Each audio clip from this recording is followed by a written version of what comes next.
Il y a quelque chose de curieux dans l'évangile de Luc au moment de la présentation de Jésus au temple, c'est qu'il nous est dit que les deux premiers témoins de Jésus sont deux personnes extrêmement âgées, Anne, la prophétesse qui avait pas loin de 100 ans, et Siméon qui était sur le point de mourir.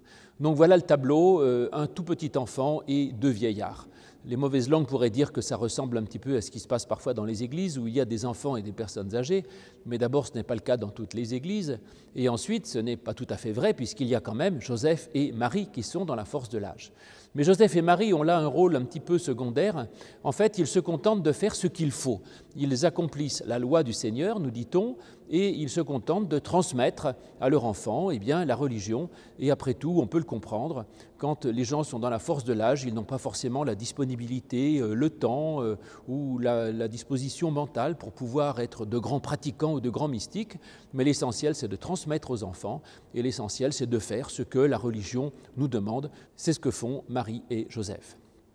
Et puis Anne et Siméon donc ont de grandes qualités. Cela nous montre que même si on est vieux, on peut néanmoins avoir quelque chose d'extrêmement essentiel. Et Siméon et Anne ont cette qualité d'être capables d'attendre, d'espérer et de découvrir quelque chose de neuf qu'ils ne connaissaient pas.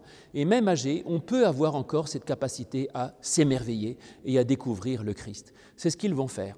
Siméon à sa manière et Anne à la sienne. Siméon, on nous dit qu'il était juste et pieux.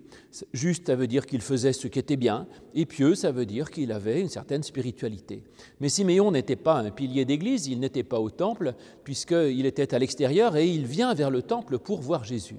Autrement dit, Siméon était un actif qui se contentait d'aimer son prochain et d'aimer Dieu et qui vivait dans la vie tout simplement.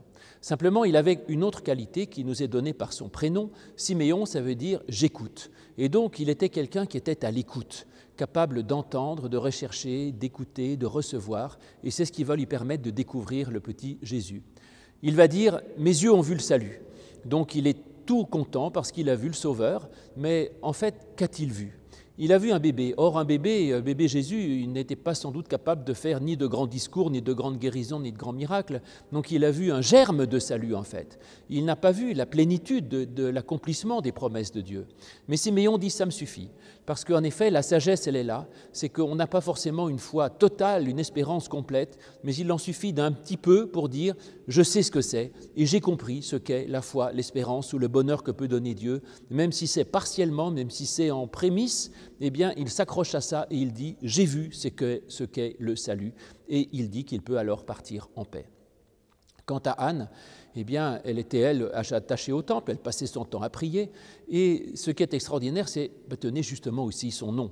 Anne, ça veut dire la grâce, Hana. Et puis on nous dit qu'elle était fille de Phanuel. Phanuel, ça veut dire la face de Dieu. Donc elle était la fille de sa relation à Dieu. Et la face de Dieu, c'est aussi ce qui nous donne la bénédiction dans cette célèbre formule du livre des Nombres. L'Éternel te bénit et tourne vers toi sa face et te donne la paix. Et donc elle était enfantée par sa relation à Dieu et enfantée par la bénédiction que Dieu lui donne. Et on nous dit enfin qu'elle est de la tribu d'Asser. Asser, ça veut dire le bonheur, et donc elle est de la famille même du bonheur. Alors voilà tout un programme de cette femme Anne, effectivement prophétesse, qui était à la fois l'incarnation de la grâce, qui se laissait enfanter par sa relation à Dieu et par la bénédiction de Dieu, et qui est de la famille du bonheur. Elle est faite pour ça. Et Anne va aussi donc découvrir Jésus comme source de salut pour tout le monde. Et donc vous voyez que l'Évangile nous donne là une grande diversité d'approches. Entre Anne et Siméon, une femme, un homme, entre Siméon qui est un actif dans le monde, Anne qui est une contemplative, chacun à sa manière peut se rapprocher de Jésus et l'accueillir et le reconnaître pour son sauveur. Mais avec l'essentiel de toutes ces qualités, d'être comme Siméon, quelqu'un capable d'écouter, et d'être comme Anne, quelqu'un qui est effectivement l'intégration de la grâce, qui se laisse enfanter par la bénédiction de Dieu et de se rappeler que nous sommes de la famille du bonheur. Et quand on est dans cette démarche-là positive, capable de reconnaître justement dans cet enfant Jésus la source de la paix et du bonheur, alors on peut, comme Siméon dit, « Maintenant Seigneur, tu me laisses aller en paix selon ta promesse, car mes yeux ont vu ton salut ».